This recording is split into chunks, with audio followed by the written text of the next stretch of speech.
Hello again, and I hope your time in small groups was as inspiring for you as it was for me. Um, I want to share a quick summary now of some current plans and expectations for Convergence over the rest of 2021 and into 22. But first, I want to send thanks to our chair, Jean Molino, and our board of directors, to our incredible staff, especially our leaders, Amanda, Doozy, and Russell, and another leader that I'll introduce soon. And thanks as always to Rob for your ongoing and really valuable engagement.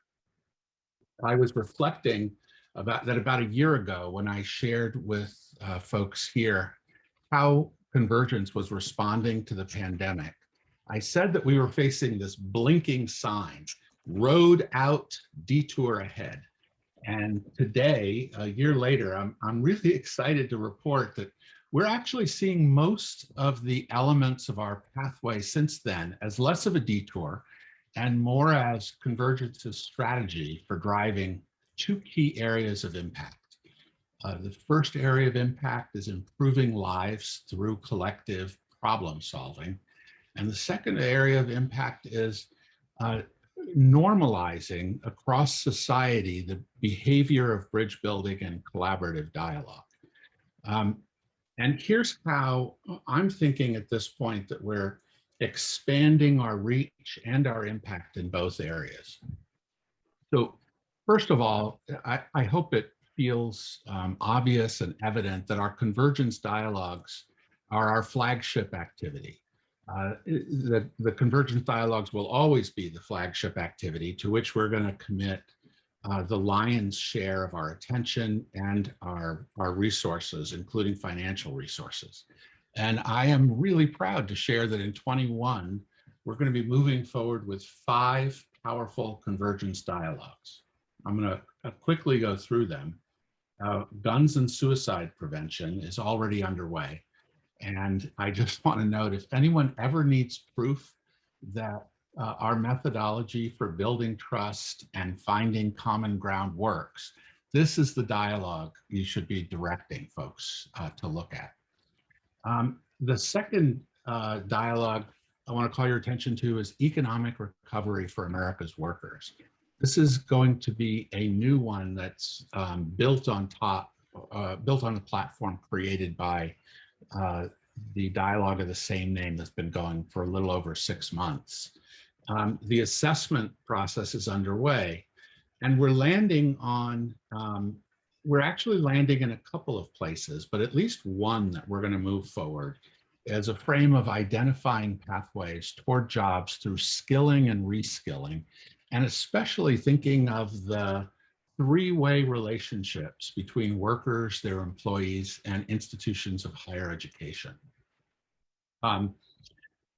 The third dialogue that I want to call to your attention, rethinking care for older Americans.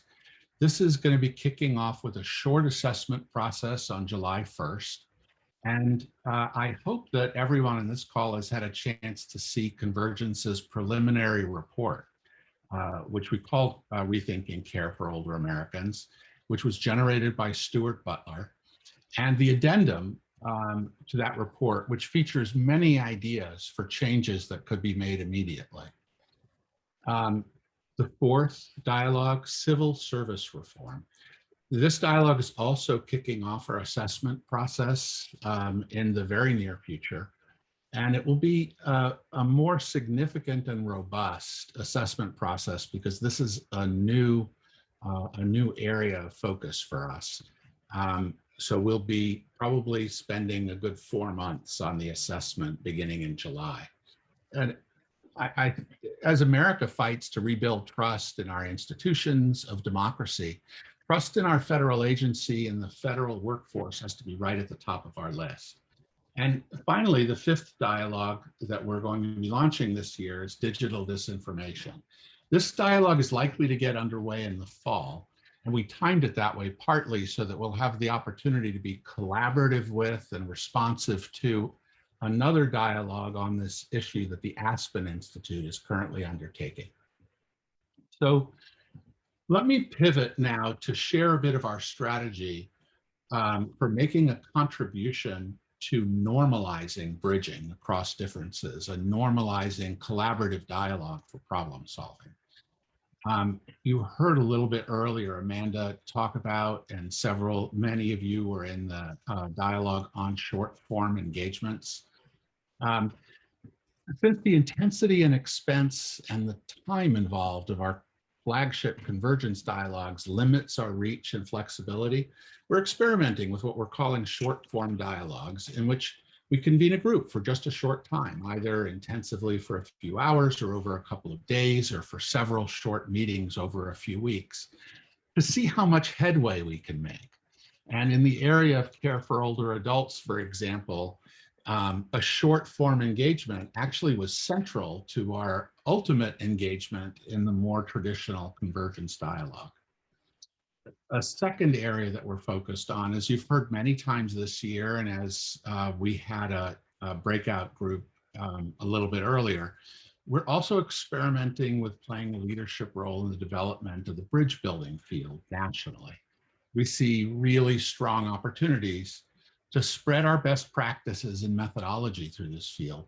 And we also think that this field is critical to nourishing and expanding the growing wave of public demand for America to bridge our divides and come together to solve our problems.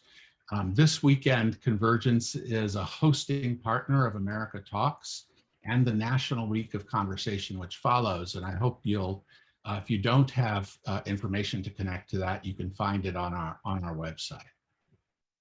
We also continue to double and triple down on our engagement of Congress. Also, it's part of our normalization strategy to foster greater bipartisan collaboration. And later today, you'll have an opportunity, as you heard, to meet Congressman Andy Barr, the Republican leader of the bipartisan working group in the House. And I hope he'll share some of why this is so critical in our environment. Finally, I hope you've noticed that we've increased our communications to you and that we're able to tout more media placements, more programmatic impacts, and more communications-based activities, all of which help expand the awareness about the effectiveness of bridging and collaborative dialogue. So I know what you're thinking. How are we going to get all of that done? So before I wrap, I'm delighted to introduce you to a group of new leaders who are joining our staff leadership. Vicki Conwell is our Director of Communications. And already in a few short months, Vicki's made major breakthroughs in our outreach and communications. Vicki's based in Atlanta and has been both a journalist and a corporate communications professional. Carolyn Chang will be the Director of Convergence Dialogue on Civil Service Reform starting June 21st. Carolyn served as Vice President for the Council for Higher Education Accreditation. She was Director of DC Operations for Wharton's Public Policy Initiative, and she was Chief of Staff for the Homeland Security Department's Chief Human Capital Officer. Monica Glowacki is joining us as Director of the Convergence Dialogue on Digital Disinformation. Monica is currently in Geneva with the World Economic Forum. And I don't think Karen's here today, but Karen Hederman is joining us as Director of the Convergence Dialogue on Rethinking Care for Older Adults. And you may recognize Karen as having directed several convergence dialogues in recent years. I'll just conclude by saying that accomplishing all of this has required Convergence to significantly expand our fundraising. And I'm pleased to report that we've built some strong momentum and growing revenues, but that's momentum that we're going to need now to maintain and increase over the coming months. So I'm so grateful to the many of you who regularly engage with me and with the team on issues of strategy and programming.